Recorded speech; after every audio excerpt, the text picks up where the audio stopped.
you. Hi. Hello, Iswa. Pastor Itwa, thank you very much. I hope you can see Thank me you. now. The first device was very poor. Yeah, we Okay. can see you. Yes, you can see Can you it now. be It's held better a now. bit steady? Well, Okay. it's in my hand. I'm trying to see what to do. I had to use my phone. The It's all right. laptop is playing up. Yeah, it wasn't clear. Maybe if you Yeah. have, are you sitting by a desk or are you sitting by your chair? I'm sitting on a chair. Yeah. I'll see if I could put something behind it.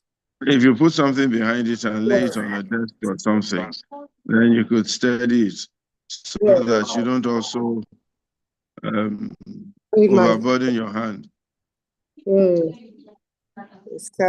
let's see. Okay. I think it's okay. If you can see me now. Yeah, Okay. we can see you. And you are Okay. looking very well. Yes, thank you. So, God bless you. Tell us, what's this thing called the blue marine economy? It's a new lexicon in Nigerian economic terms. I don't know. We started hearing blue marine economy, and then now you have a minister in charge of the blue marine economy. Can you just tell us in a nutshell or in a swift stroke what this issue of blue marine economy is all about? the blue economy, the blue economy, Okay, blue economy, blue yes. marine economy. Yeah, you're right. Is an offshoot of the maritime industry. It's actually a maritime industry. It's something that has been in the making for a long time. A maritime industry consists of activities within the oil and gas sector, mainly in Nigeria. So people there felt that if you had an industry, a ministry that takes care of transportation, and you lump maritime, aviation, and rail and road in one place, it's not good enough. It cannot service the industry well enough. So there's been a clamor for quite a while. I was even part of the crusaders that said we need to break away, because the government broke away and gave aviation their own independence. They have a Ministry of Aviation. So we also started clamoring for that. And that's how this now fell in line with what happens internationally. So we thank God for the boldness of this regime that came in, this government that came in and set up a Ministry of Blue Economy, Blue Marine Economy. So I have some slides which I wanted to take us through for 5 minutes, which could give an overview, and then we can talk from there. Can it be played? I asked if I could go through the slides. If possible, it will help me We'll talk. play it now. That's it, the blue economy. So this should answer your question. So that's the new terminology. The ministry is called the Ministry of Marine Blue Economy. Next slide.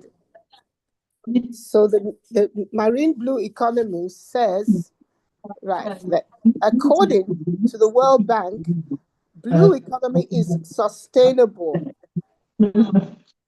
use of the ocean resources for economic growth, improved livelihoods and jobs, while preserving the health of the ocean ecosystem. This is because the ocean, the seas, was being abused.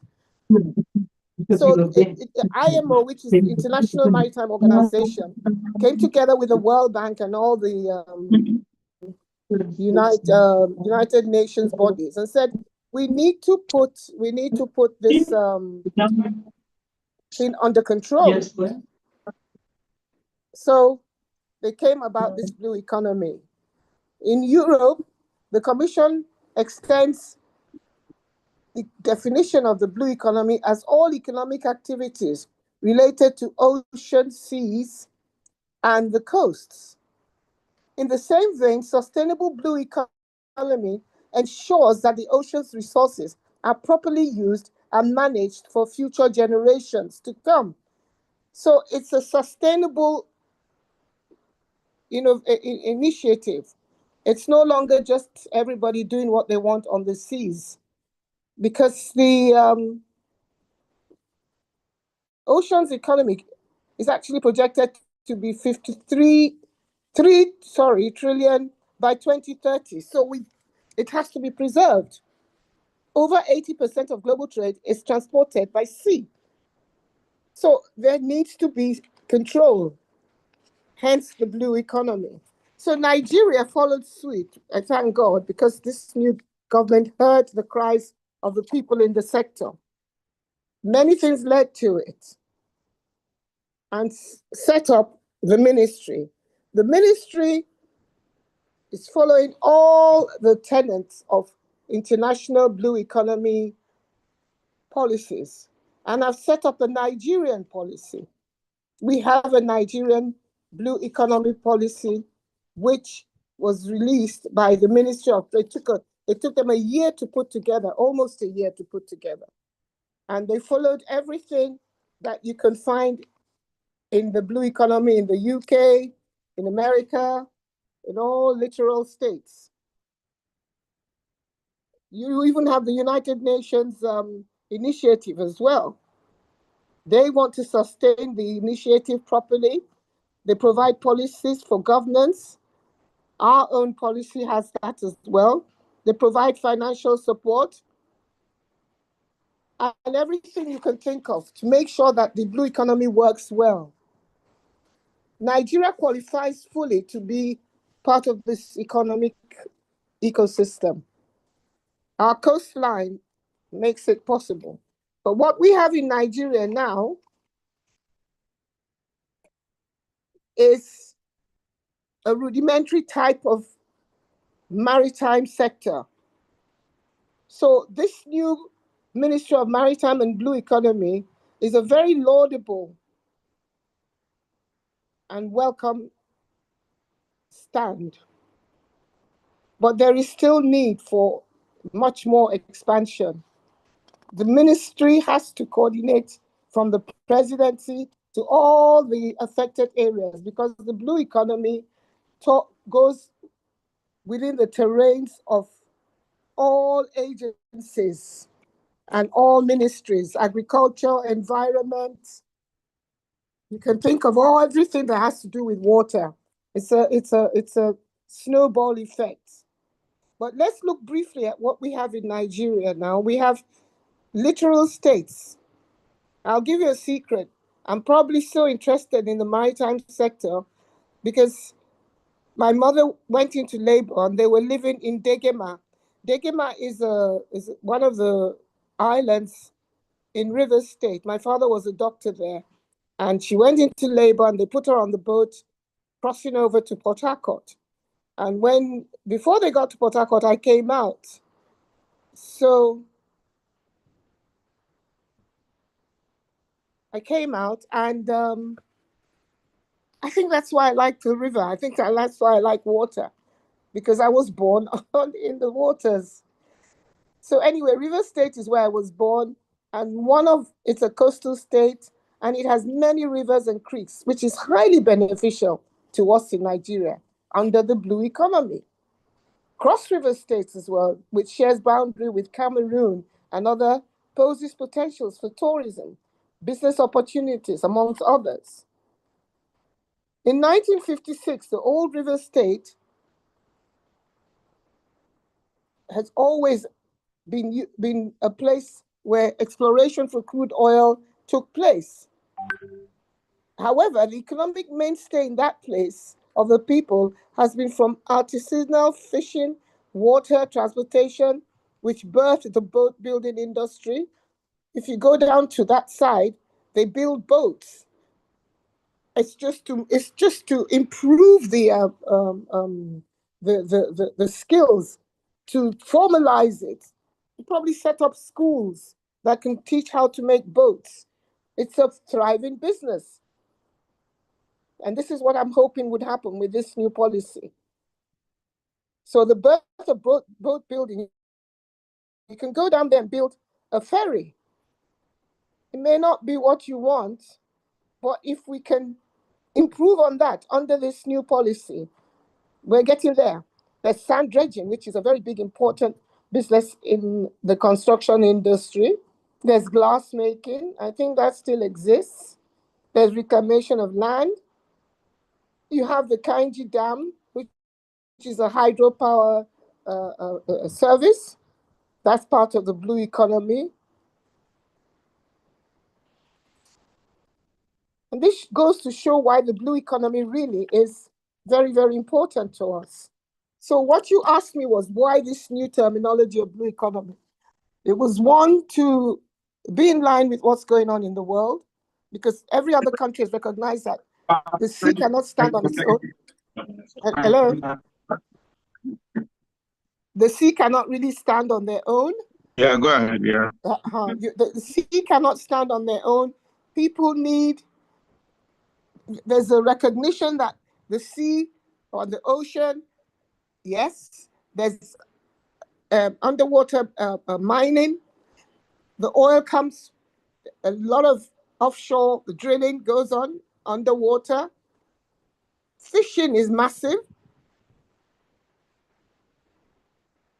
Even mining as well. I think there's some kind of underwater mining in places like the Far East. Maybe one day in Nigeria we can find pearls.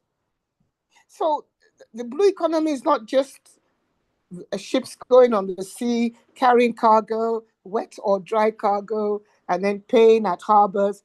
It encompasses everything. Then you have the environment that has to be involved. And this is where IMO put their foot down. That if you're going to do business, you've got to recognize and walk within the tenets of the rules. You cannot produce bottles, these plastic bottles, for example, that can never be dissolved or anything. Something has to be done about that. It's a big problem here. So blue economy, we believe, will take care of this. This is now bringing me down to the employment opportunities, because Nigeria loses about 1 billion a year to poor fishing practices. But it can earn up to almost 5 billion if it invests in fish farming and controls illegal fishing. This can create employment to women who are 50% of the workforce. I don't know if there are women in the audience here who probably want to support women in their places. I try to do it with widows where I come from. I'm from a coastline with a river bank, and the women we empowered them to go out and buy canoes and go fishing. But when they brought the fish back, if they didn't sell their fish, it was wasted. It was rotten. It was not well organized, and we didn't have the access to funds to set up big industrial freezers or ovens. So there was no takeoff. There was no one to make it a flow of income. So these women, it fizzled out because one, they came with the hope that they'll have a lot of fish to sell, but who to sell it to? It wasn't well organized. Now, this is something that one can pick up as an opportunity in the blue economy. It's there. If we can have time, people should take time and read the policy. It's a long one, but it'll give so many insights to what you can do in that area. You have the oil and gas, which is offshore. More than 75% of Nigeria's crude oil comes from offshore fields. And user cleaner methods can protect the environment while still supporting the economy. What's wrong in somebody setting up that? You have that in other countries, but here we leave them, they drill, their crude messes up the water, and they take off. Somebody could take it up as a service to clean after them and make sure this is done in other parts of the world. You have maritime training and education, expanding maritime schools. You have a maritime academy in Oron, which can produce skilled workers for global shipping jobs and reduce unemployment in Nigeria. What stops somebody from setting up a maritime school here that teaches you how to make boats? Make ferries so that people can use it for water transportation. Let's start with that. Or make fishing boats, or make small boats that people can use to service, to provide a crew to oil fields. That can be done here. These are areas people should look into. We have coastal and marine transport and tourism. Cross River, for example, is very attractive. Lagos, there's something that I found out from my children. It's called Lagos, Dirty Lagos. And the amount of people that come to Lagos during that Christmas period, they are cash in hand, because if you had boat tours and organized things by the beaches that involved water, had carnivals on the beaches, somebody could set that up. You know, they bring in over 2 Okay, billion. let me get you to sort of hold that thought a little bit so that you can give us a little bit of a deeper dive into this thing. What really is the potential and the possibilities of the blue economy in Nigeria? And if you are head of state or commander-in-chief, how would you go about addressing and accessing all the things that we could do with the blue economy to turn it into what it really should be? What are your thoughts on that? Has anybody done any research in that at all? Okay, like I said, if we can look at the policy paper, it covers a bit of what you're talking about. It's talking about the what is expected from the blue economy, what the government really wants. It's to increase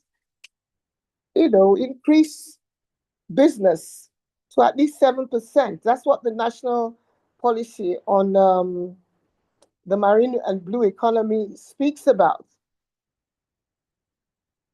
They're trying to achieve strategic goals, like to unlock the potentials of Nigerian marine blue economy to achieve an annual sector growth of 7%. Okay, so one, if you have people who are in the shipping sector who haven't been given any opportunity to lift, okay, not crude, but have cargo, at least we hope that the policy will encourage people like the Lucky Deep Sea, Dangote, we have them now, even the oil and gas, oil companies, international companies working here, to start considering Nigerians to be given a fair first point refusal, which is what the sector has been crying for, but it's never been implemented. But now that there is a policy, I think we have a stronger hold now to ask for this, because this government actually wants to grow the industry, especially for the younger ones who are coming up. They want to create at least 100,000 new jobs every year. How would they do this if these things I was explaining to you are not implemented? All the shoot-offs from what activities with water. But the main one we have here is shipping. And that's why it's important that vessels acquisition is available to indigenous people. There isn't enough. There isn't enough. If you go and ask, they say they don't get jobs because the IOCs, that's international oil companies, bring in their own people to carry their own products. When they're bringing in products from abroad, like downstream products, it's either your partnership, you charter vessels that doesn't belong to you, or it's given to foreigners to bring it in. So that space is still very much occupied by people who take the money out. The money that comes, what you turn over is about 6 billion, but 4 point something goes out of the country. So that's what I'm trying to say, that I've looked at the blue economy and it has covered wider than just the shipping sector. It's gone into other areas that is accessible for us. That's why we're mentioning things like tourism, we're mentioning things like shipbuilding. We have shipbuilders down in Port Harcourt, but they're not enough. And then when they buy the ship, when they make the ships, who buys it?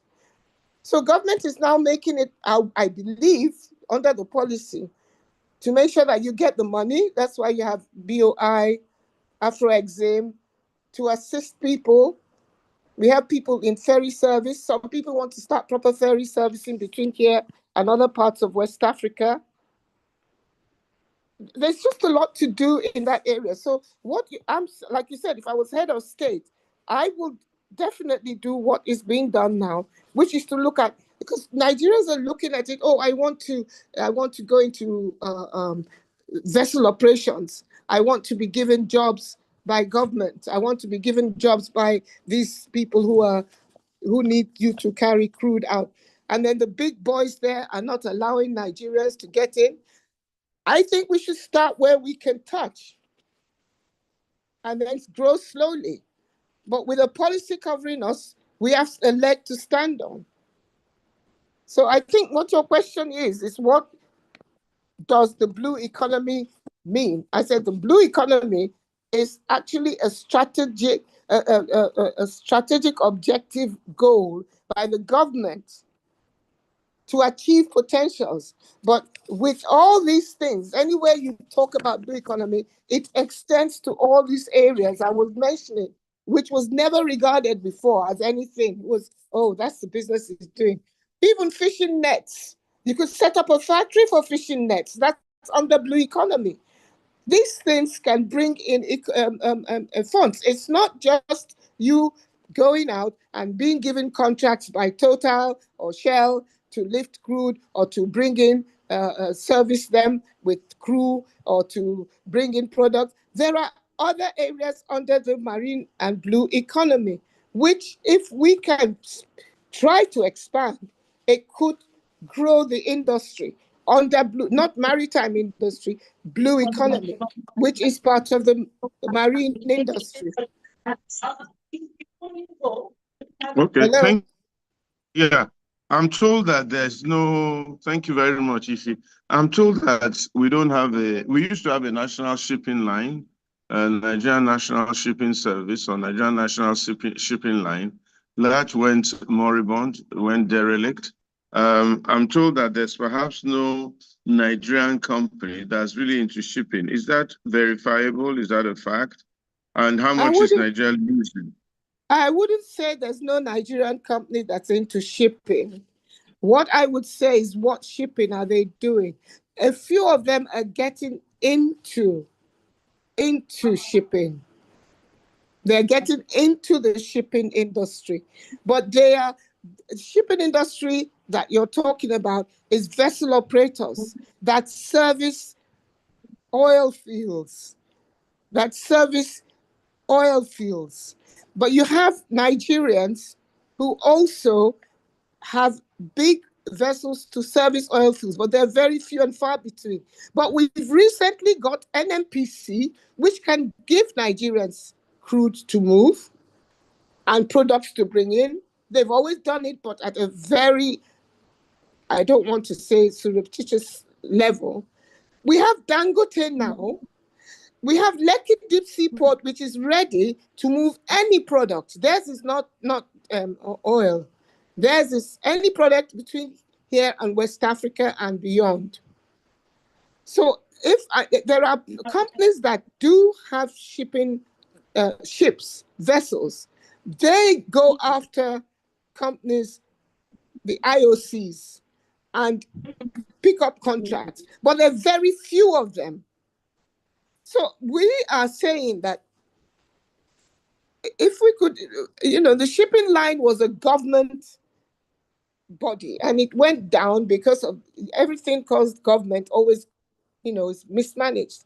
So now what do we do to bring the industry up to standard, to an all-rounder?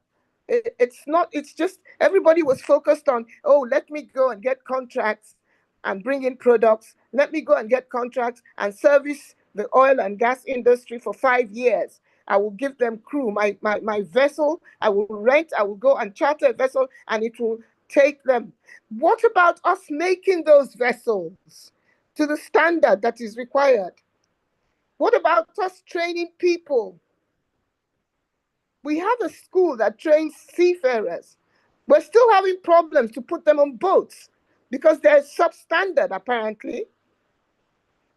So we can't just go into we've been a maritime sector where you have a few and far between that have the kind of monopoly. You go to Apapa, you see all the oil tanks, tank farms, dependent on bringing in products. That's what they service. Why can't we look at other aspects of the ocean, marine ocean services that exist? And this is what is very, very, very crucial as of now. Because government is looking at, when these older people die off, what happens to the youth? What happens to the women? They even have into consideration people who are disabled. You know, they have that as well. They want to have them involved in the blue economy. It's becoming part of the economy. It's not disregarded anymore. It was disregarded before because it was the maritime industry. It's up to them. You maritime and oil and gas were married together. You bring in products, you keep them in your tank farm, and you sell them in the market. Or if you go and you're lucky enough, they give you contracts, and you service the big oil companies for whatever amount of time they want. And they're not really that dedicated to you in any way. So the industry is opening up. That is what the blue economy is, Pastor Itwa. It's not maritime again. This government was bold enough to realize that this is your blue economy. Sit down, what is it? They said, look at what happens if you go to Europe. It involves even just the rivers in their countries. You know, it involves all their what do you call it? Anything concerning water. Okay, your fishing industry. What happens? Where do you get your nets from? In Nigeria, the fishing industry is made up of foreigners.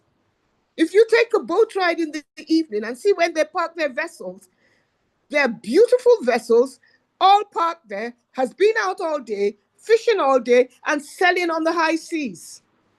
That's a blue economy. That should be under the control of a blue economy. Why can't Nigerians be part and baggage of the fishing industry? We have fisheries, we have a Department of Fisheries, but they are not empowered enough. And you have foreigners buying your fish. If you eat shrimps in London or in Paris, it's probably from offshore here.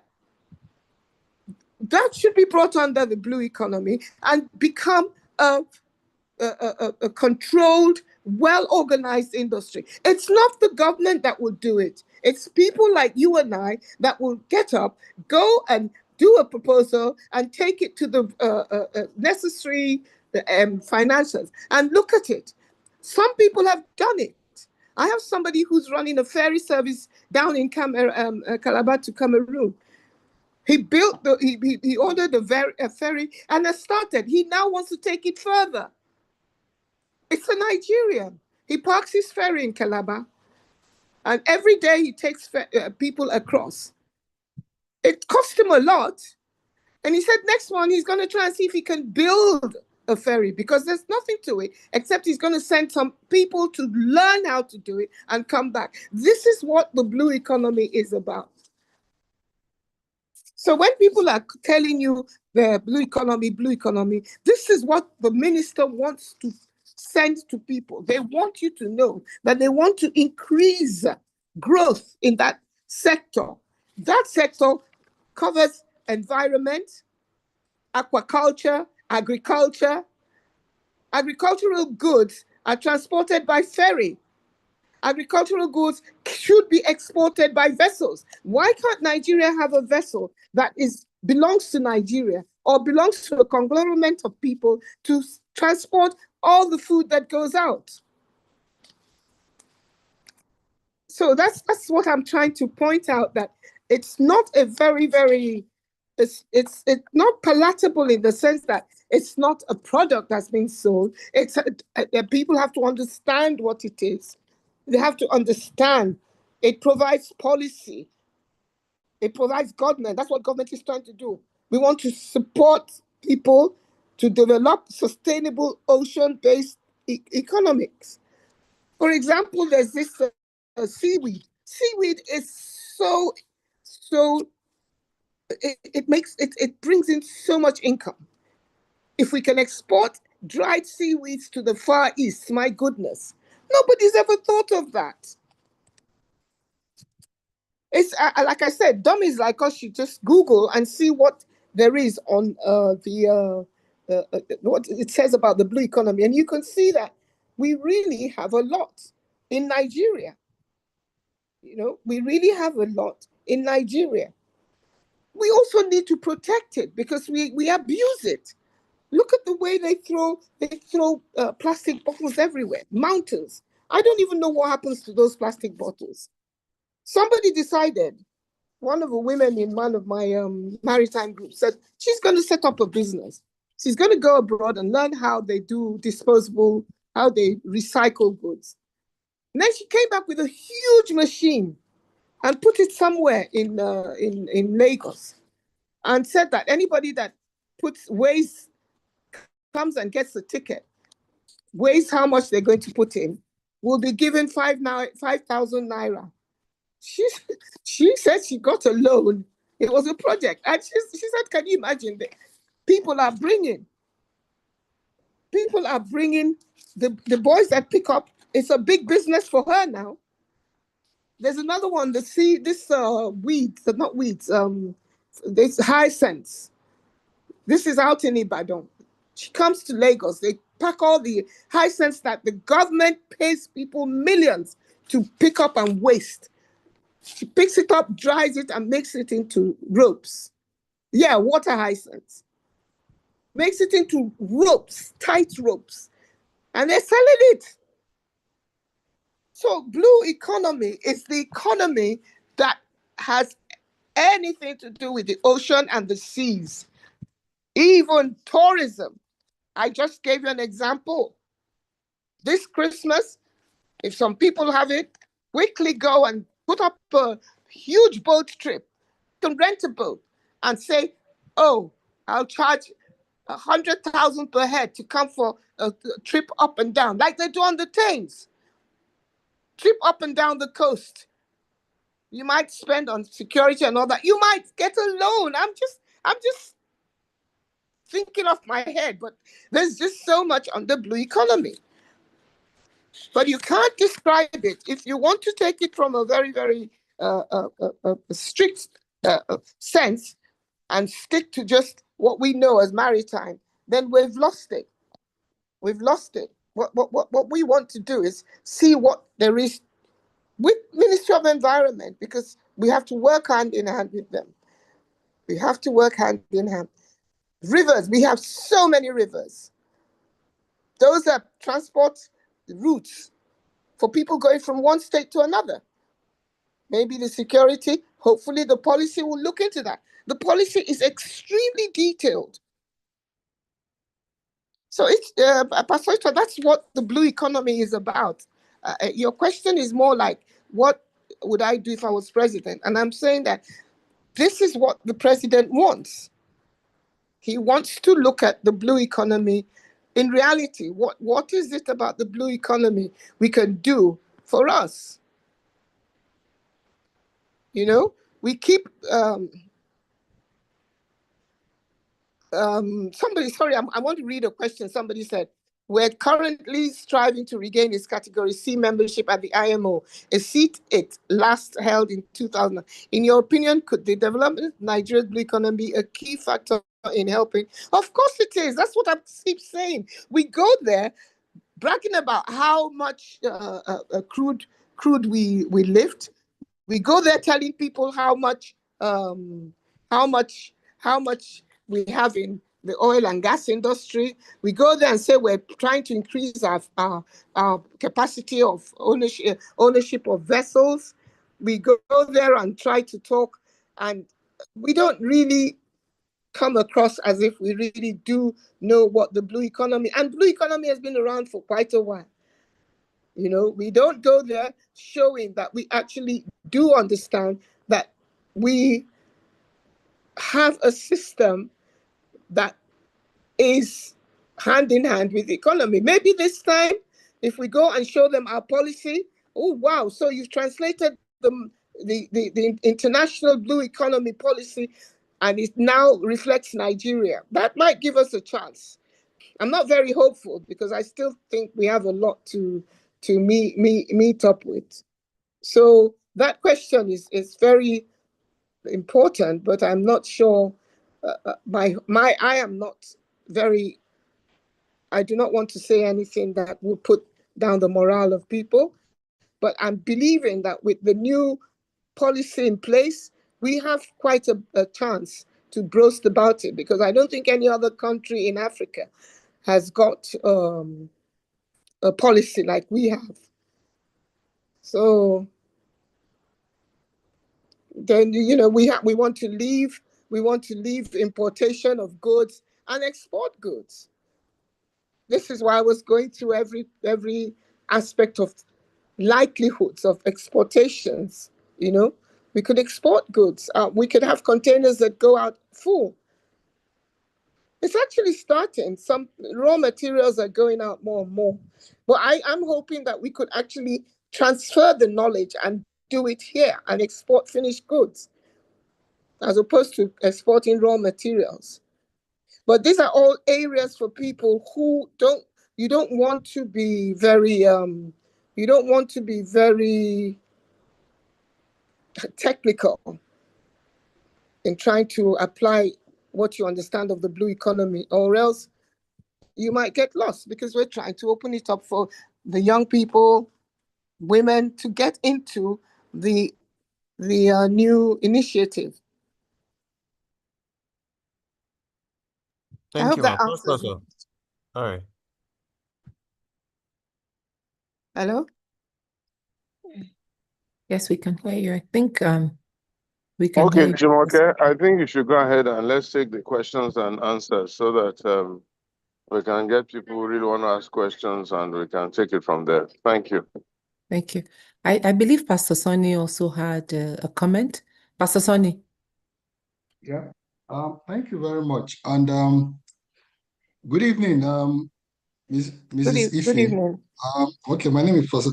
I just really wanted to establish a background. You are the Vice President of the Nigeria Chambers of Shipping. Yes. So what exactly is the role of the chambers? What do you facilitate? You know, so because I want to know if you are you are obviously not a policymaker, because the Chambers of Commerce is, if my understanding is correct, it's like a bridge where people come together to do things. So what exactly is your role? And in asking that question, there's so much we can do with the ocean. I mean, starting from the low-hanging fruits, not even the bigger things. We have a lot of coastal states where fishing happens. We've been talking of the inland waterways, even in Lagos, where boat transportation can happen. You know, there's just so much. So my question, first of all, is the Chambers of Commerce, what is their role in this entire eco-blue economy system? And specifically as Vice President, what do you do? And then the second question is, you know, the stuff I spoke about, what are the low-hanging fruits that we can do? Because this is how we will talk for 4 years and we will not see anything out of it. Is that within your parameter or is it out of your control? No, the Nigerian Chamber of Shipping came about in 2002. And it was mainly when the Nigerian people who wanted to be part and baggage of the maritime industry were agitating that why are they not part of it? This is our waters. The oil is ours. Why is it foreigners? Why are we not here? And some of them were actually retired captains who worked on the NNSL, so they've had exposure, and a lot of them said they should be given a chance. So they were given some funds, which a lot of them were used to buy vessels, but a lot of stories were behind those vessels. I think recklessness and irresponsibility, as far as I'm concerned. But the sober ones now came back and said this is not fair. Then a bunch of us got together and pushed a bill in the National Assembly. It was based along the Jones Act. And the Jones Act in America says that unless you're an American and the vessel you're using is American, you cannot work within the American waters.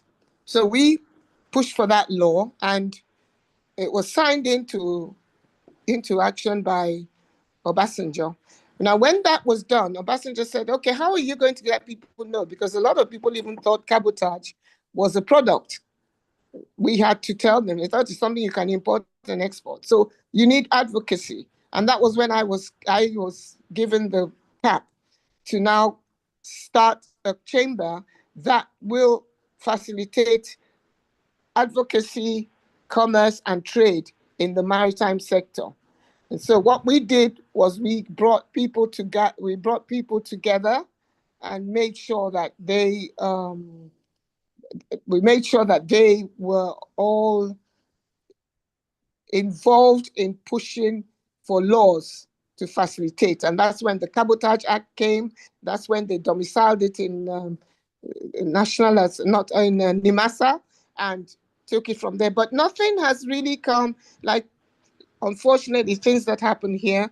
But it was a very strong body of a lot of people who were interested in taking the bull by the horn and being part and baggage of what the shipping industry offered Nigerians.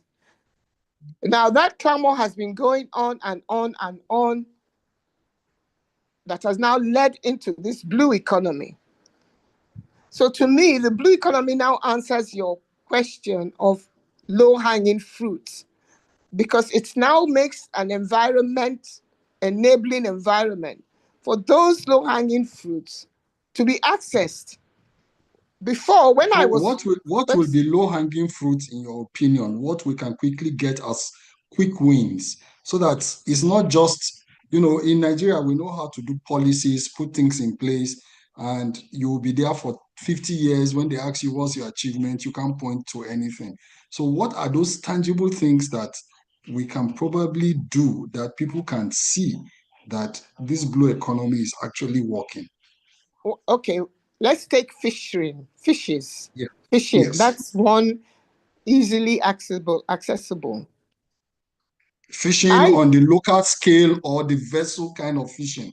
Which Well, one? if you go to the local scale and you invest enough, it could become a vessel kind of fishing.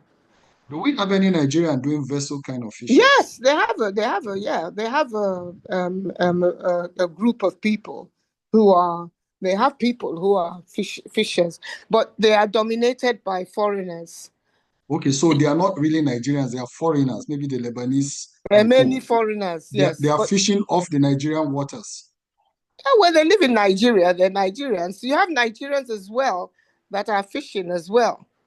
You have Nigerians that are fishers, but they're not big. They don't look that way. It's these ones that see the value of fishing. Why can't you, as you are, see the value of fishing? If you go and look into it, it's something that you can go into with the right type of funding. No, my question really, I think my take, and I thank you very much for bringing a bit of clarity to this. So if there are people who are doing this fishing, the purpose of this blue economy ministry and whatever is to focus more and provide more guidance and regulation and encouragement for people to go into it. Is Yes. that happening now? What is the incentive for more Nigerians? Can they afford the investment in it? How can they be protected if they should. That's just talking about the fishing. I know there are other aspects of Yeah, this we're blue just talking economy that about we can. fishing, and I said that they could provide funding because they Who will work. provide funding? They could you have Bank of Industry, you have Afro Exim, you have Nexim, you have channels that can fund a proper written proposal that you want to go into fishing, and you've looked at it. You need a vessel. This is what it will cost. I need to get a license. This is what it will cost. I need to get people to man the boat. This is what it will cost. And then you now register. But before you do it, you do your homework. You go and look. But within that framework, government will encourage you, and you can go into it. But there are So all if the we come to other. your chambers of commerce, for example, and say, I want to go into fishing, what kind of advice will you be giving me? What kind of amount will I be looking for? Because you're a chambers of commerce. Let's say Okay, so I come with a group of my friends and say we want to go into large scale vessel so what fishing. the Chamber of Shipping can do is put Yeah. you onto the agencies that will advise you on how to Okay. go about it. We put you in touch with who it's likely to deal with what you want. If you Okay. want to go into vessel operations, we will tell you this is what exists. Do you want that? If you want to go into net making nets, you will be surprised that they need fishing nets when they go out. They have special type of nets. Special. It's not just those ones the village people want. The one I was telling you about is more for women who are maybe in low scale investments. They can do that. But what you Okay. are wanting for, you will come and you will be given the proper guidance. They will tell you where to go for that kind of exposure, and probably show you how to fill the form, what is required. It's quite a long process, but at least it's there now. You're protected under this new policy. Okay. All right. Just Yes. before I go to the platform, people want to ask question. Let me ask this last question. Just speaking about this blue economy, and I want to know your role probably in trying to make our waterways safer for travelers. We see a lot of times we have a boat mishap, we lose a lot of people. People go on these boats that are, one, not properly constructed, two, without proper safety gadgets. And I don't know if that falls within the purview of this entire blue economy sector. I know you're not a policy maker, you're not in government, so you probably might not be able to answer all the questions, but what are you guys doing in that regard? I mean, Nigeria, we have a lot of creeks and waterways, and people just go on the ocean, go on the sea, without adequate protection, and nobody watches out for this. What we do is try to advocate, and that's the only way we can actually influence.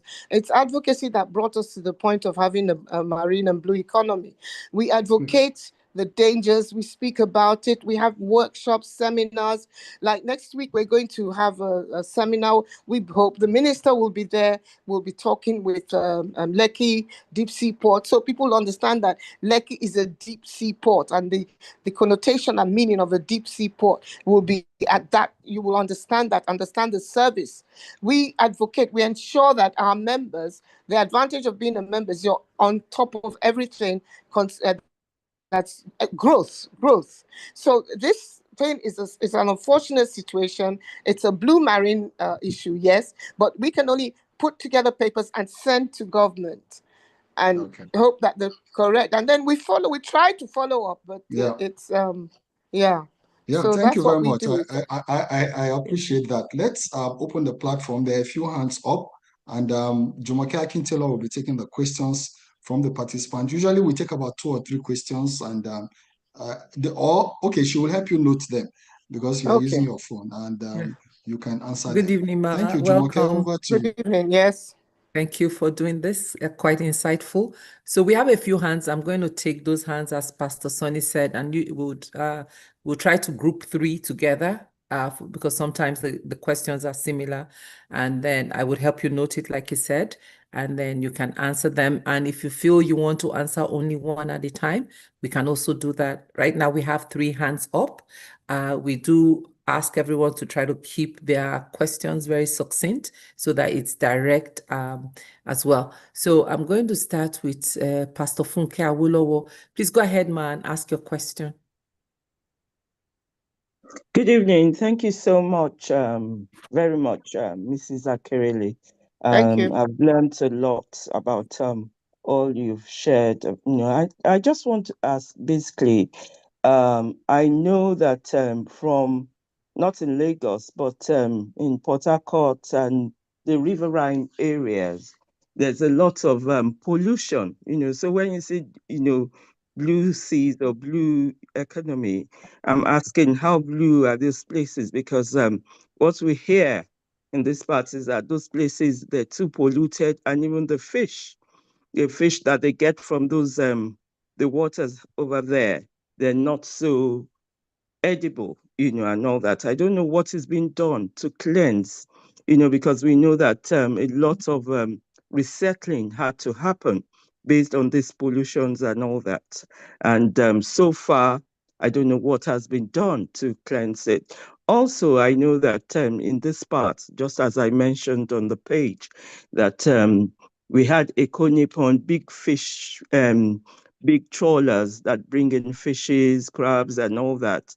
And they actually go to other countries. There's exchange because there's certain things, breed of fishes that you can't find. I happen to know the owner of the Ekoni Pond then, and even the Hebrews. And I remember them bringing big fishes and all that. I don't know what happened to all that economy, especially around Ijora. And is this part of your plans to resuscitate that business?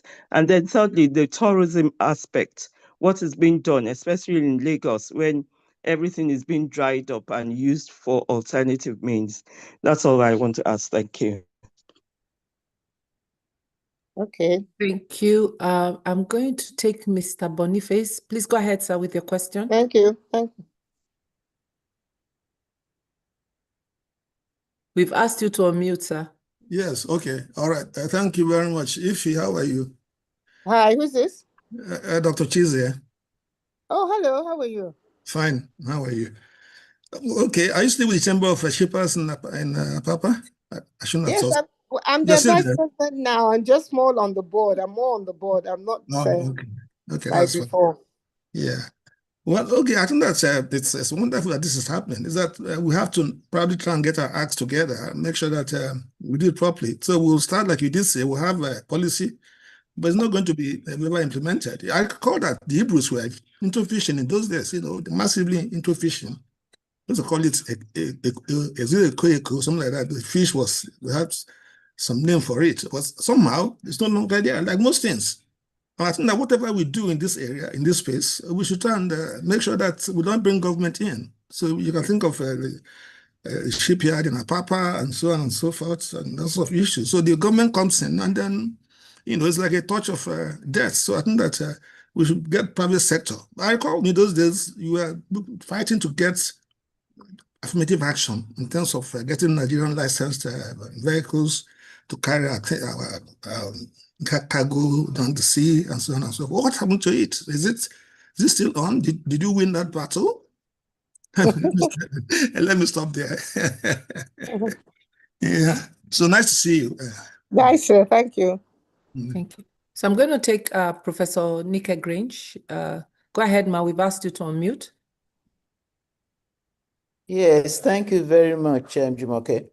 Ify, Hello, hello. Auntie. How are you? I'm fine. Long time. I expected you to have become a businessman in this blue economy. No, I'm Businesswoman. not. Unfortunately, I'm not a businesswoman. I wish I was. I would be so rich. All I do is teach. That's right. Because you are so, agile and so, really forceful about things like this. But anyway, we are glad you are in the policy area because you are Yes. going to help to straighten out what has been going wrong there. Yes. As somebody mentioned, people have tried. They've tried to do fishing, etc., but somehow it was not sustainable.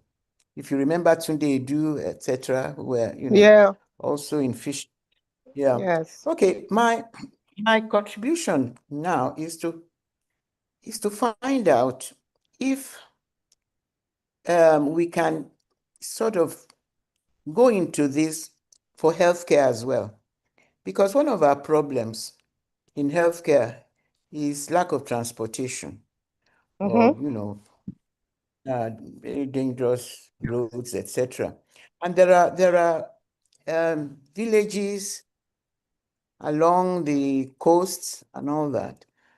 And I wonder if this should not have been part of our, policy for primary health care, to have maybe transport by boat to those villages.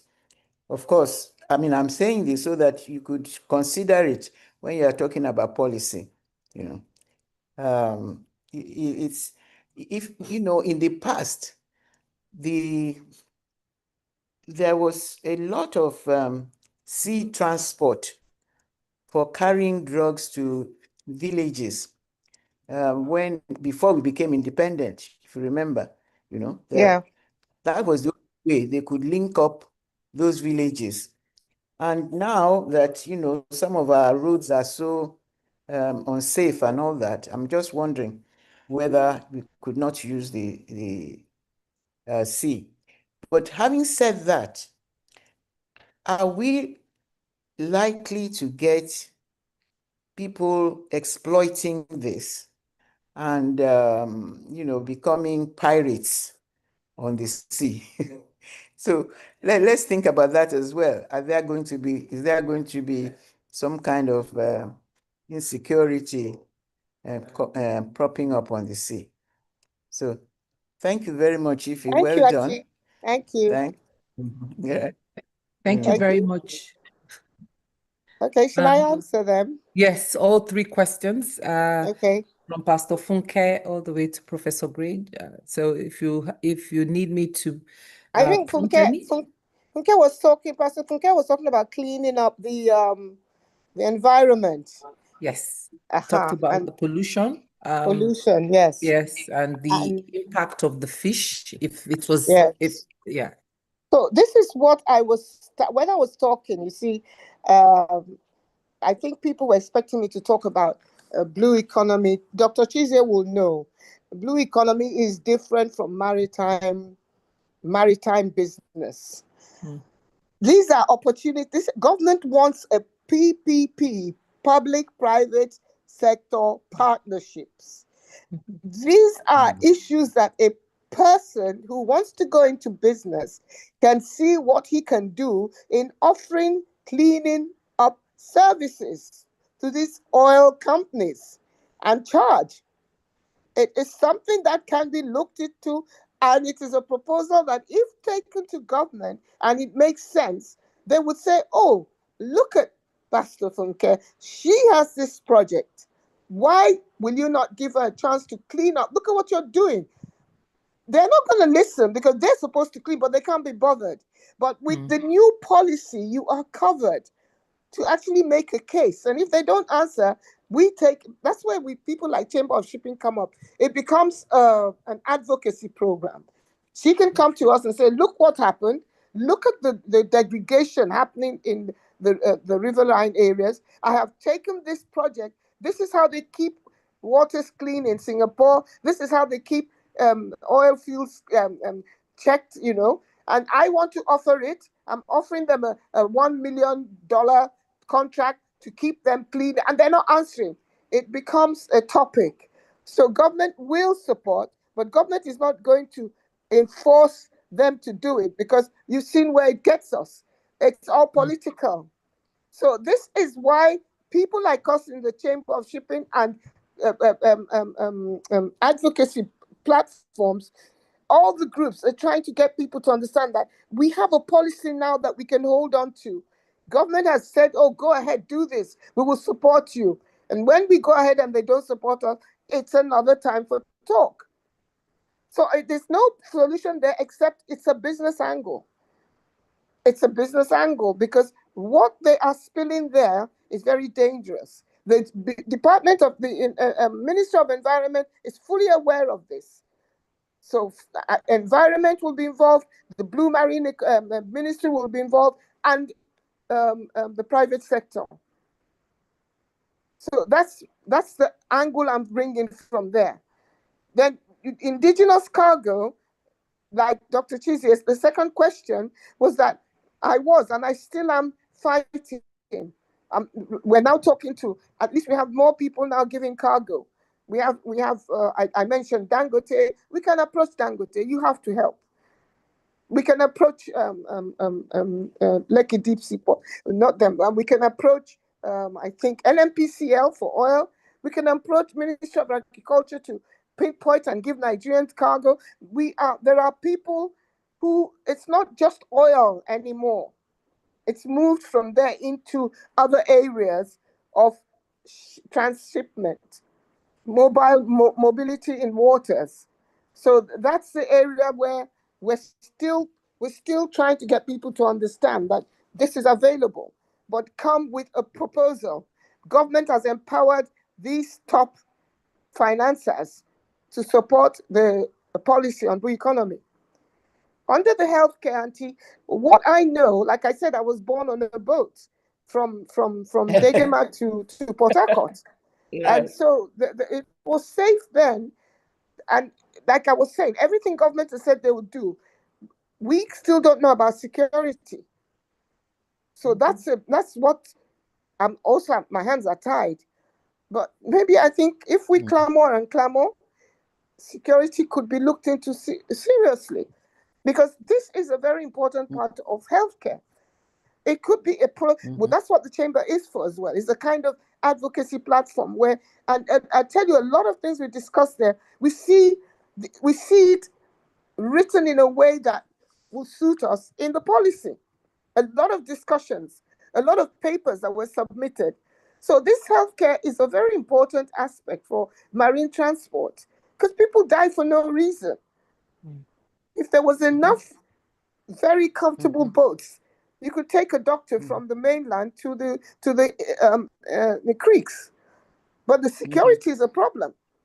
I don't think they can. I know they can actually provide marine transport. Somebody could have that, the taxi service, but it's the security, and that security is another cup of tea for another time. You know, that's the question. The reply I have for that. Thank you. But it's something that could be talked about. Yeah, sorry. Thank you. I wanted to follow up on a couple of questions. I mean, Pastor Funke's second question, which was on tourism, and someone also had a question in the chat in regards to that as well. And I'll just read this out from the chat. There are a couple of questions from the chat that I'll be reading out to you. Madam, the blue marine economy have been in existence for a very long time, yet we as a rapidly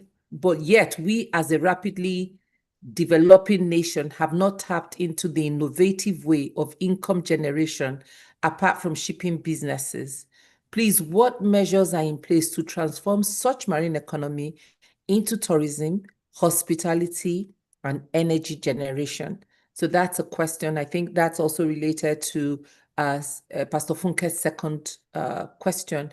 And then there's another one from Barrister Kechi here on, we receive a lot of inquiries at the Nigerian Diaspora Investment Summit from both diaspora Nigerians and other foreign investors. Perhaps your chamber could come and present the specific opportunities available in the sector to this audience. So I would definitely share Barrister Kechi's contact with you if that is something that is of interest to you. So those are the two questions that I see now. Maybe you can take those, and then I could look through if there are other questions for you. Hey, you know, like I keep going back again. All we talked about when we're talking about marine, and everybody's mind is almost tuned into carriage of vessels, oil and gas, vessels, movement of products, movement of oil, blah, blah, blah, you know? And the question, like Funke Awolowo hit the nail on the head. And the other person you just mentioned, Blue Marine has been around for a long time. But Blue Marine now specifically has a policy. One thing about Nigeria is unless you bring a policy paper, you can talk from morning till night. Nobody in government is going to answer it. So we now have a policy paper which we can hold them to. But that policy paper also expresses government's desire to increase economic growth by 7% through PPP. That is empowering the private sector to take part in areas of business opportunities offered in the Blue Marine policy. So it's like a circle. It's no longer, oh, if you want vessels, we go and get contracts. We have NCDMB is one of the indigenous bodies that ensures that Nigerians get contracts.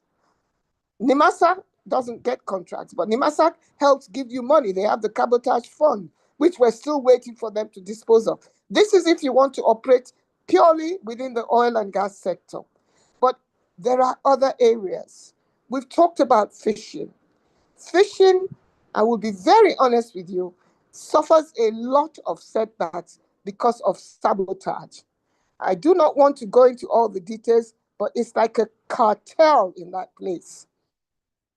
You go in there, you have to go with a lot of determination to fight to finish, because it is run by people who have seen the advantage of fishing in Nigeria because there's not much control, and the Nigerian government doesn't really pin much, or they get, I don't want to say kickbacks, but they enjoy what they get from these people. But it's a cartel that needs to be broken, and it's until you keep talking and talking and talking and talking, and maybe we'll get round to finding how this can be tackled. The economy, the new policy gives you the leeway to go and get your trawler and go out there. But God knows what will happen to you because you're one amongst how many. So there's something that has to be fought. She's late now. She was the chairman of the Fish Association. And she told you the atrocities that went on because these foreigners, you could even lose your vessel when you go out fishing. So Nigerians don't like trouble. They don't want confrontation. And you tell a government who's not going to answer you. So that's the fishing. It's there. It's a huge industry. Government is beginning to realize maybe now it's the policy. Let's see the next step they're going to take. But ours is to keep talking and talking. Blue Marine presents things. You could get women in your village who have nothing to do and give them nets to make. And you sell nets in bulk to people.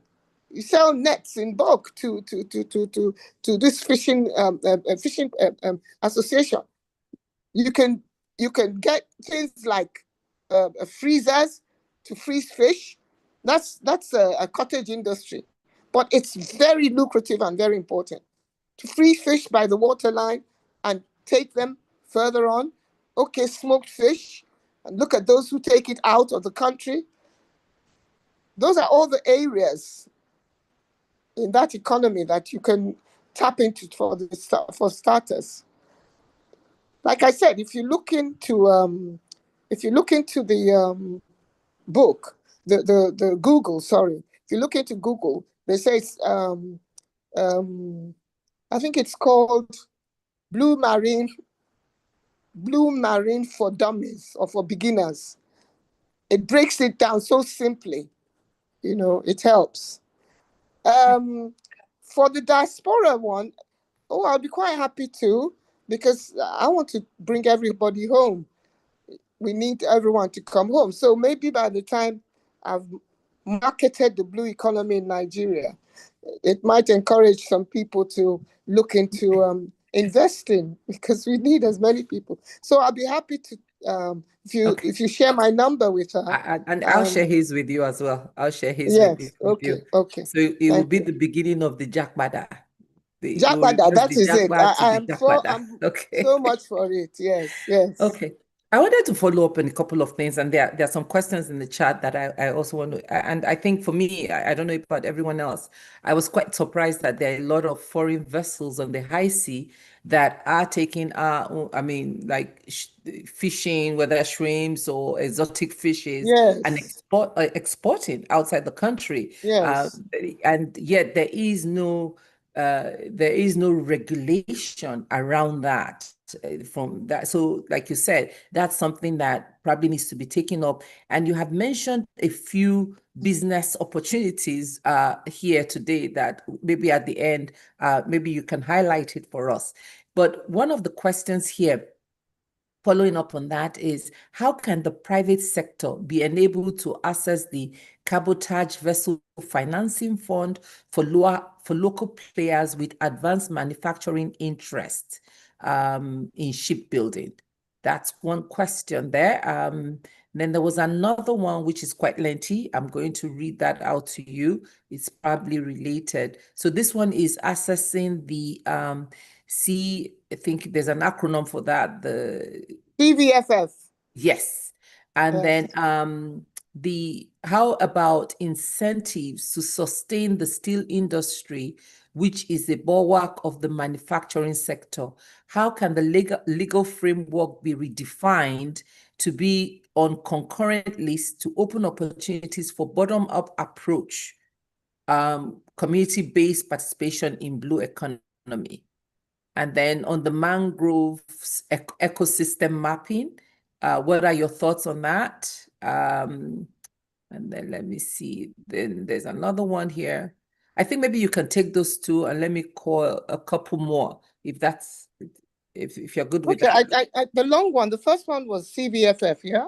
Yes, The there was the CVFF is a CVFF. very straightforward thing. You go to on the website, and first of all, you have to have some kind of experience in vessel operations. Even if you don't have a vessel, you should have been in the business for a certain amount of years. I can't quite remember whether it's 3 or 5 years. I don't know.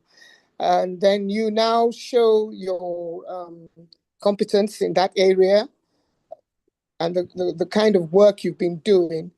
And then, of course, you will put your application into the cabotage department. I think they've actually closed. I think it's closed now because they've done a very thorough short listing, and it's now time to disperse the funds. But it's ongoing, so it's something you can ask or check up online. It's quite straightforward how to access it, but you have to meet certain criteria first before you're given consideration. So Okay. if that person has been working in the industry and has experience, he's entitled to it's for Nigerians, but they want to start with people who've been at the job before, probably worked with partners or have done charter party agreements, etc., etc. So they can get that information on the website? On the website, they just Okay. go cabotage, accessing cabotage vessel funding, finance funding, and or go to NIMASA and then go there, you know. Okay, so I don't know if anyone else has, I don't see any other hands up.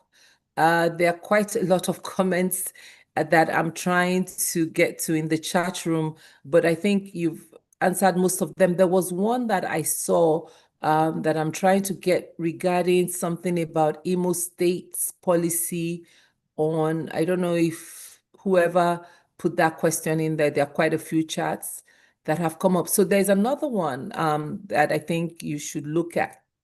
Our waterways, especially in the Niger Delta area, have been devastated for years. But funny enough, it isn't so much with environmental damage in foreign countries. I once worked for British Petroleum. That's a long story. Who should be held responsible? Is it the foreign companies or the government's negligence For what? For what? for Sorry. the damage? of the waterways. This is saying that the waterways have been devastated for years with petroleum, environmental damage from petroleum. I guess those that are. Yes, that is definitely the company, but this is something that look at the Niger Delta. Look at this oil spillage. Look at who answers who. This is it's not an impossibility, but we've always made it like it's an impossibility to confront them, because I don't know where the willpower will come from. But I'm hoping that with this new government, they will take up these issues, because they can't just keep coming in and destroying and taking and going away because they have people in their pockets. Luckily, Nigerians are taking up, and Nigerian NNPC is now a private entity in a way, and I believe there's a lot of changes being made there. I'm just believing that, just like the person asking this question, we know who's responsible, but what do we do? Yeah. I bet you that the community, we've been called once to support them in suing a place where their vessel, it's even low, where the vessel comes through to pass through. They're not supposed to do that. And they flood the whole villages. We had to put an action. We wanted to seize the vessel. It was just extremely nerve-wracking for the villagers. But I don't know what happened after. We didn't hear from them again. Obviously, the people with the vessel went to see them in the night. This is what happens all the time. It's more than we can actually control. Unfortunately. What I'm trying to portray here is we must be positive. I don't like negative. So we know that we have a problem, but if we've been given a policy and we have somebody's hem to hold on to, I think we should take up, even if it's on paper, first of all, this is the business I want to do. And if it's possible, I have partners. Yes, I have partners from America, I have partners from Germany. What are you going to do, government? Government say, okay, come to Ministry of Transport, Blue Marine, let's talk. Yes, this is my paper. This gentleman that has a ferry service, I admire him. He said, Madam, I'm going to do this and I'm taking it further. And he is. And anywhere there's a forum that is discussing blue economy, he's there. So there's also, you have to fill yourself with the knowledge as well, Thank you. Thank you.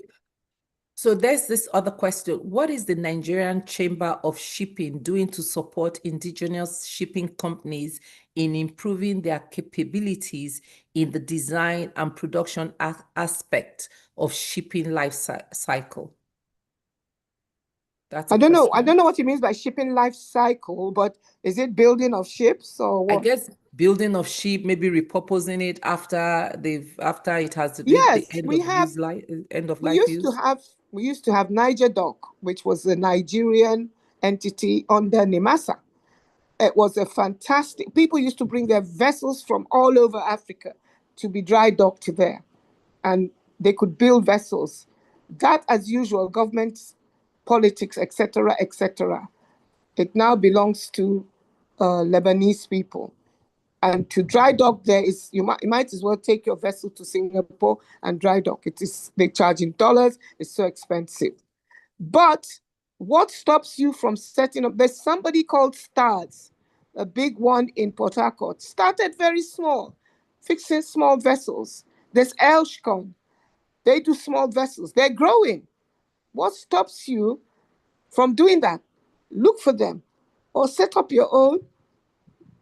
The most important thing is funding. So I said that's why we are happy we have a government that's backing us.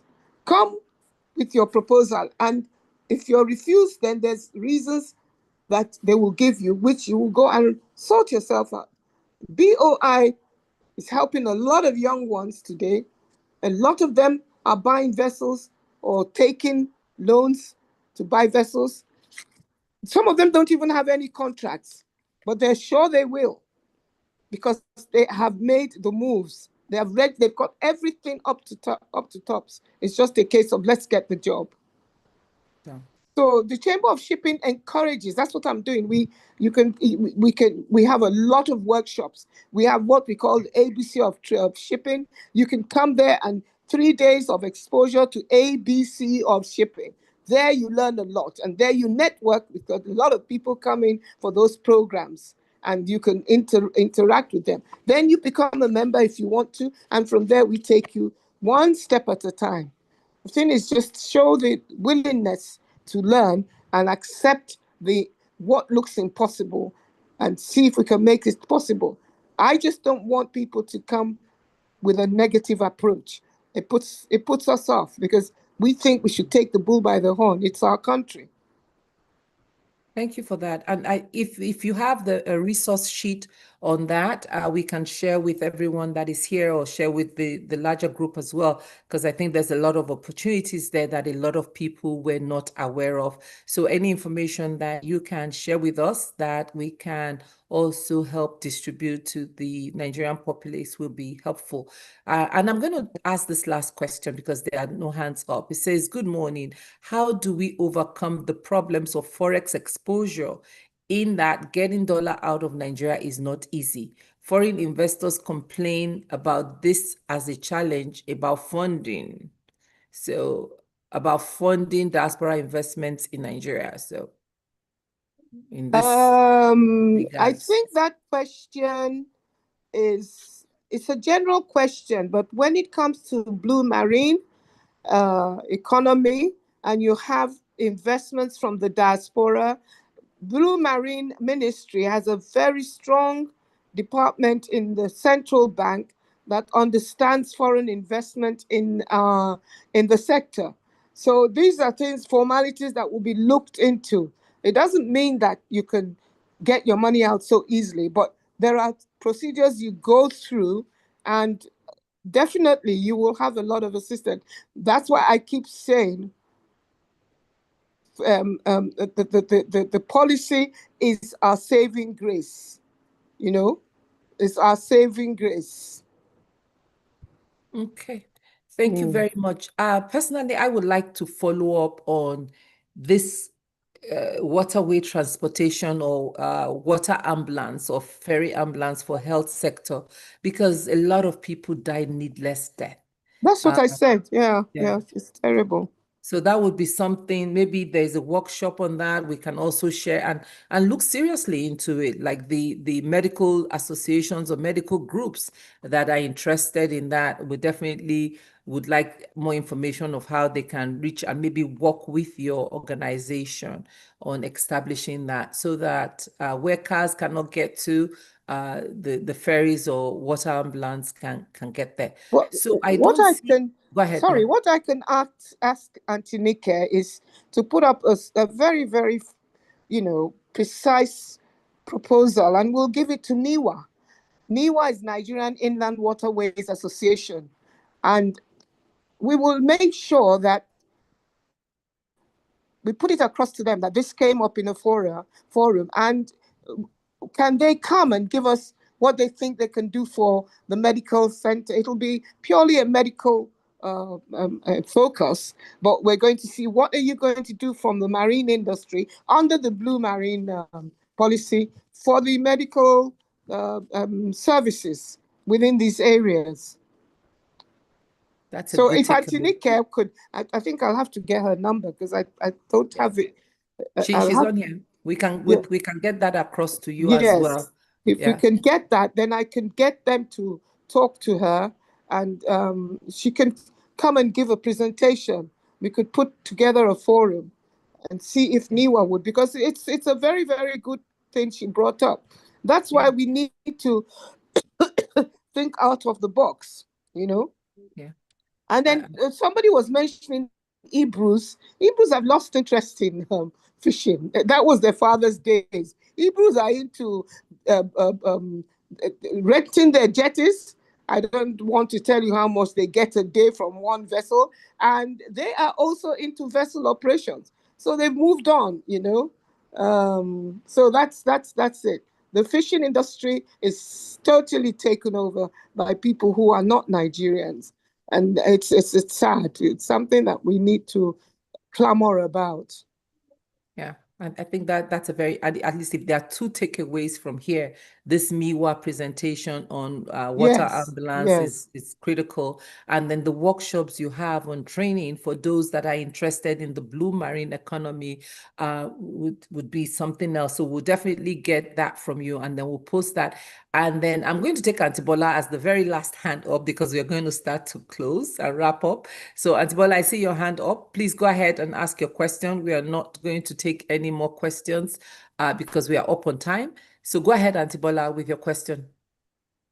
Yes, thank you. I actually came in late, but I want to suggest something. Can you look into the activities of the Federal Department of Fisheries? From my own perspective, they are not doing what they're supposed to do. I live in the US. I see what the fisheries department, the environmental aspect of the marine people, what they do. But in Lagos, do you know what they do? They will go and fish, give all the fish they have collected to their big people and all the politicians. That's primarily what they do. And they're supposed to be carrying out research, doing a lot of things. Please, because it bothers me. I happen to know what is going on there. If I don't know how you can assist us to look, and then how the government can, I don't know, to refocus the functions of the Federal Department of Fisheries. Thank you. Thank you, Auntie Bola. Thank you. You came in late. I was telling them my own experience in where I come from, where I got widows together to do help them do their fisherwomen, and I gave them nets and enabled them to go out and bring in fish. And what I wanted was to enhance their trade. When they bring in the fish, the one they sell or the one they can keep. So they wanted to smoke them. The smoking mechanisms were not good enough. They wanted to freeze them, no freezer. So I went to this same fisheries you're talking about and said, look, this is happening here, and we want it to become on a large scale all along the riverbanks of Anambra State. And they took my proposal, put it on the table. I never heard from them ever again.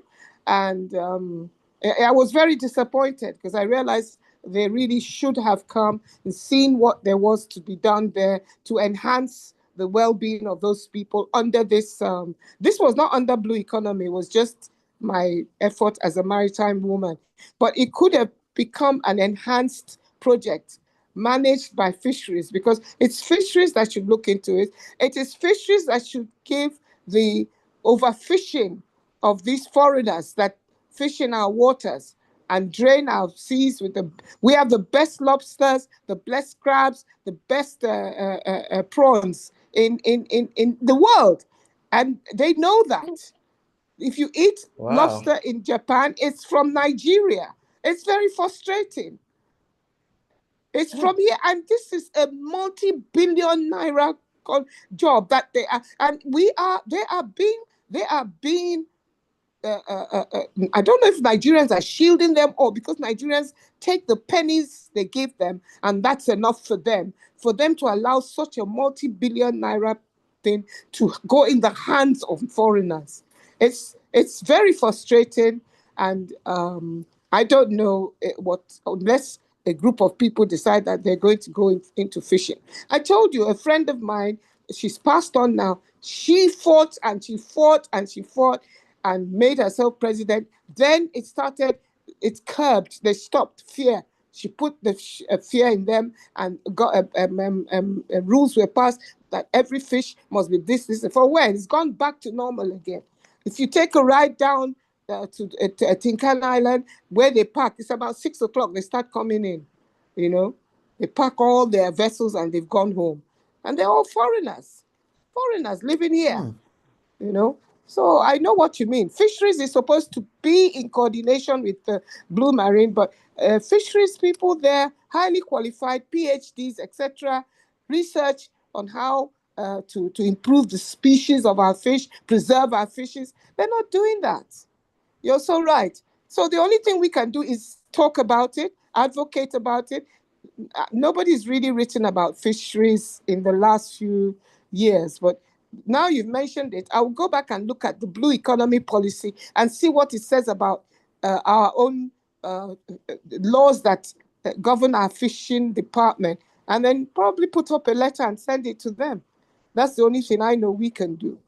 Yeah. Thank you. So, Ma, we are going to ask you to close, but as part of your closing remark, I think that there's a very important question here that I would like you to include to address when in your closing remark. Good evening, ma'am. Thank you for the great insight. Nigeria is currently striving to regain its Category C membership at the IMO, a seat it last held in 2009. In your opinion, could the development of Nigeria's blue economy be a key factor in helping us secure this important status? Yes, I did answer that a bit earlier. Okay. Just went through it. I said, if we show evidence of our blue economy policy, that's a beginning. That's a beginning. If we have evidence in paper, that shows where the intention is there. We have it. And then, of course, with what's going on now, a few things that's happening, there's been a few movements between private sector. I'm also the chairman of the maritime trade group in Nasima. So I know that we have put a big paper together with lots of things we want to do. These are going to show that, yes, Nigeria is the blue economy compliant. So we can walk at par with the other countries. Now, it also depends on how articulate we put ourselves across.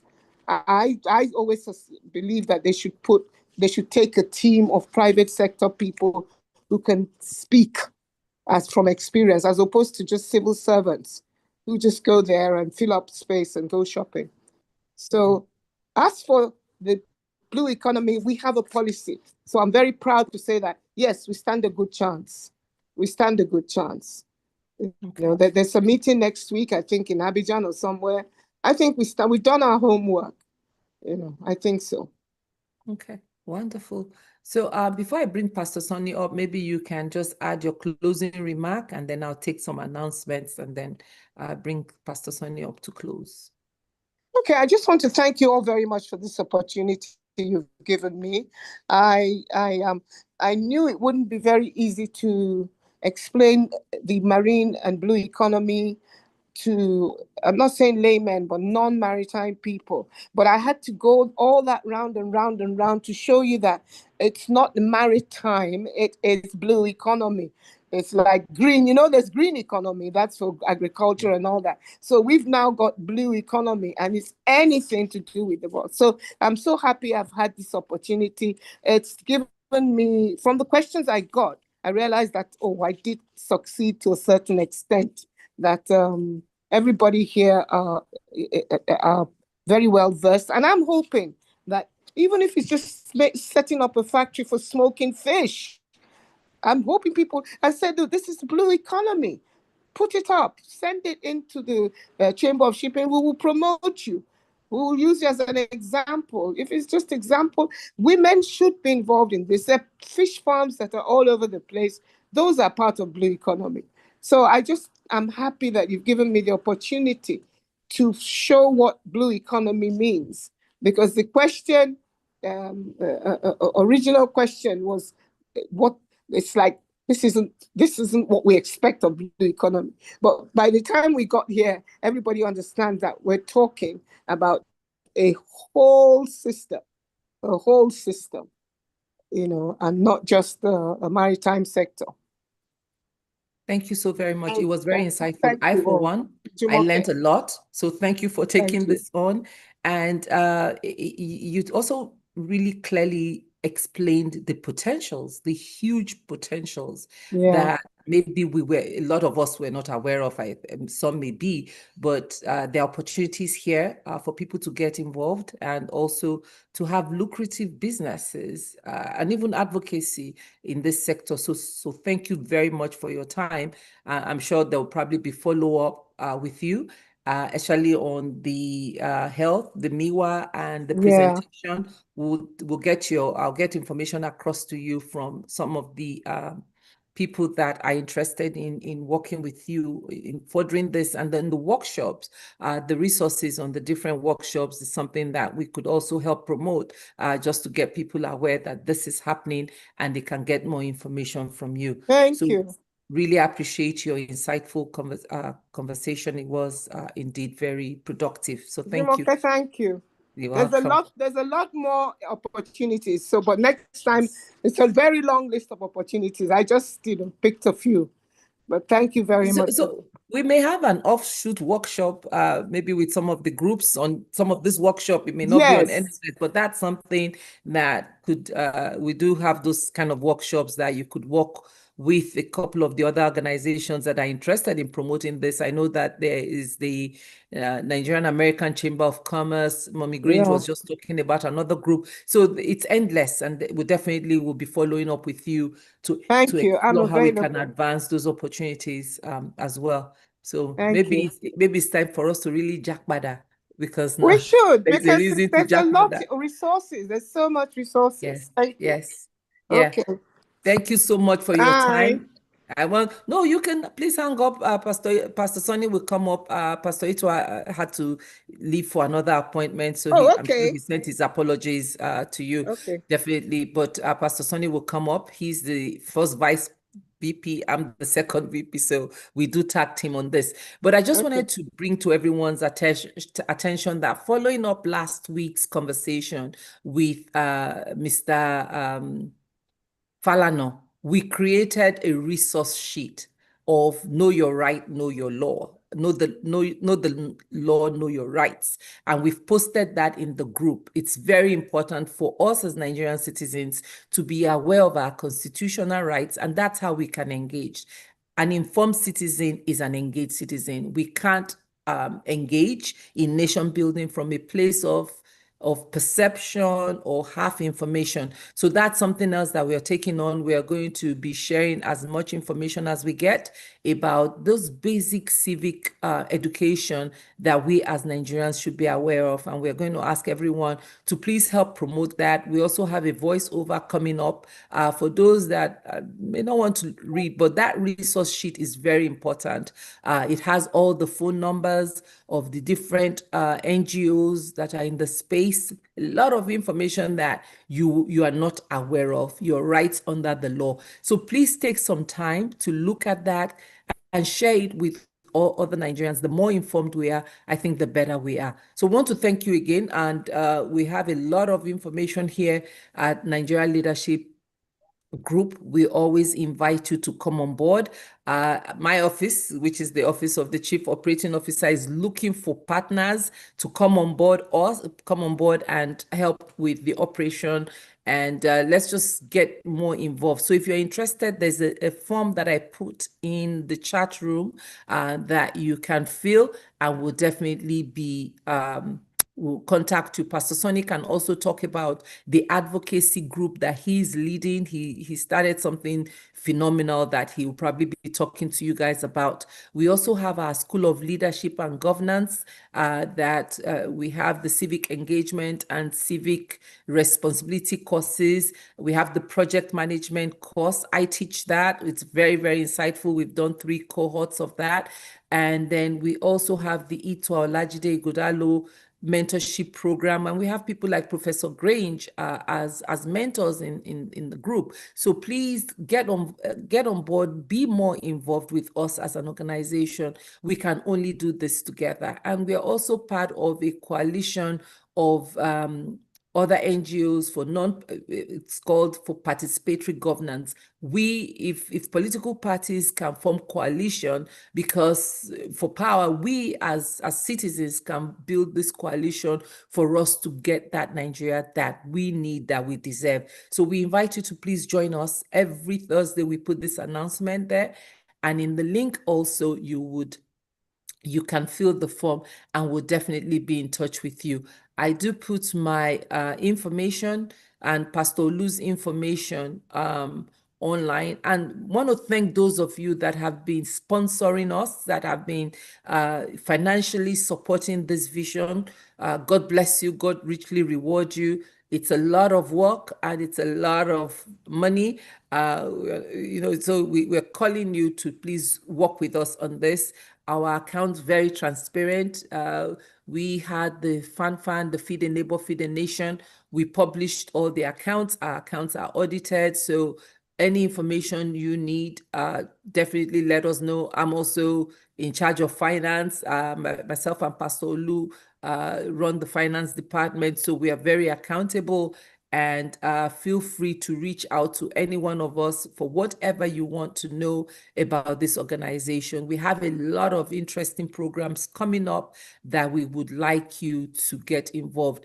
Ify is also going to be sharing information about an upcoming physical conference that we are planning, and we want this to be us planning it. It's not just a few of us here at ALG. We want this to be our event. So we invite you to join the planning committee. Ify will put his information in the chat room as well for you to reach out to him. So thank you again, everyone. I'm going to hand over to Pastor Sonny for his closing remarks, and then we'll see you again next week, Thursday, same time, same Zoom link, just a different topic. And next week is a continuation of what we started to talk about. Ify, if you have that flyer, maybe you can project it as well. It's going to be very, very interesting. So thank you. Over to you, sir.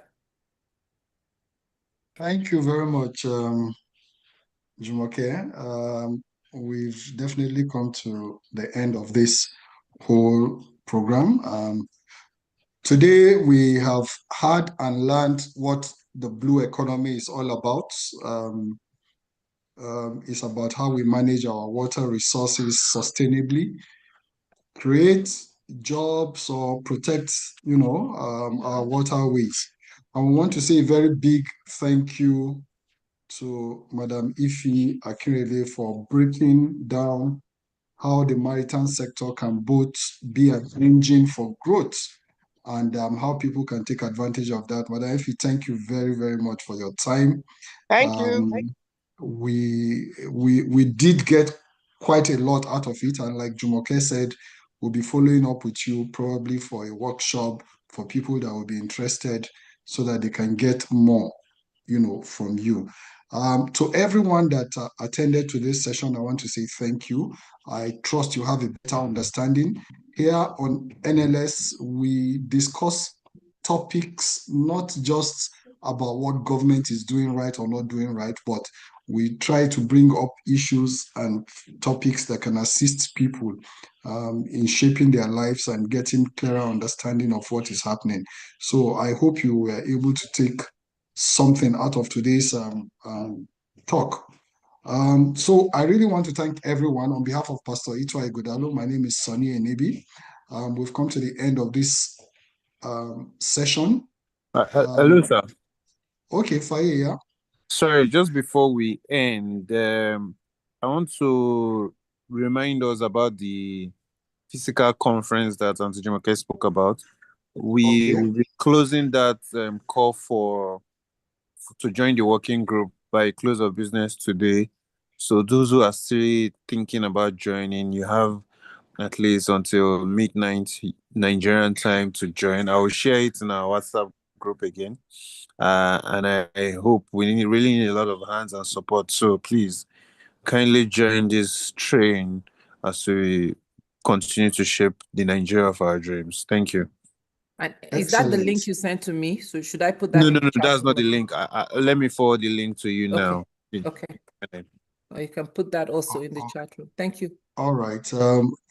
Another thing you guys can add to that is probably share the date so that people can block it, you know, and just plan. Those people coming from outside the state, you know, so that if they know the date on time, then they can probably block that date and plan to be there in Yes. person. Yeah. The So dates we are if we looking. can share that information also. All right, everyone. Thank you very much Pastor for being Sonny, a before part you of. close, do you want to talk a little Okay. bit about the advocacy work you're doing now, the letter you sent to the police department and the response you got back on that part of what you started to do in terms of sending letters, really Okay. advocating for rights? Okay, we have started another new initiative, you know, here at ALG, just to engage with the various agencies of government on how to improve their functioning. For example, we sent a letter to the Nigerian police. This is just an example, and we are sending several letters out to different agencies. What's that letter all about? We are requesting the police to allow citizens to be able to record their engagement with their officers, whether at checkpoints, whether it's at a police station. And there are so many advantages to that because we are not covered by CCTV. The police don't have body cams. Whenever an issue arises, it's always argument. You will discover that in this country, most of the issues that have gotten resolved are the ones that have come on social media.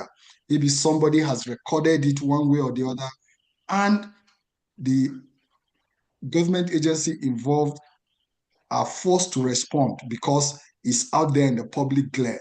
So what that is telling us is if we can get more of these things out, then we can get better resolution out of our government and public agencies. So I don't want to deep dive into it, but think about it in various ways. Okay, the video is there as an evidence, and so there's little argument. So this is what happened. Okay, and everybody is seeing it. We are so if you have agencies of government or things you have ideas, I mean, we are open to you sharing with us. We are writing agencies and following up to get responses from them. All we are doing is trying to make government's job easier for them because the IG is sitting, for example, in Abuja and he can't be everywhere in the whole country. So, but if he sees a video evidence, decision making is easier for him. Okay, no police commissioner will come and tell him one story and say, "Oh God, don't mind them," you know. But so that's part of what we are doing. And if you have ideas or what you can share with us in this respect, we'll truly welcome them. So, Jumoke, that's it. Thank you very much again. Is there any other thing you want to add? You want us to add? I think we're done. I thought that was an important information of this initiative that you started for us to know. Yeah. Thank Well, you that so we much. started. See, it's like Okay. all right. But So you are thank the you very much, champion of everyone. that. See you again next week. Could I add that it would be good? Sorry, it would be Thank you, good for you to everyone. share the result with us, please. What Yeah, go ahead, the ma'am. reply. Oh, they It replied would that be they were good looking to- into yes, it. yes, They are at least they responded, and we must give yes. them this credit. They responded within 48 hours that our letter was received and that they will revert back as soon as possible and that they were looking into it. So we'll definitely be bringing you up to speed on that. And there's this other one, and I'm sure Thank you very Professor much. Grinch That's know. I encouraging. talked about that some time ago, you know, about this CCTV that we are struggling to put all over the place. There's a simple way we can work Yes. that out, and we are sending another letter out to the police, and we'll be sharing that with everyone also. You know, That's there are so many wonderful. easy, Thank yeah, you for so the many good job easy, you're quick doing. wins. Thank you. Yeah. All right. Thank you all very much.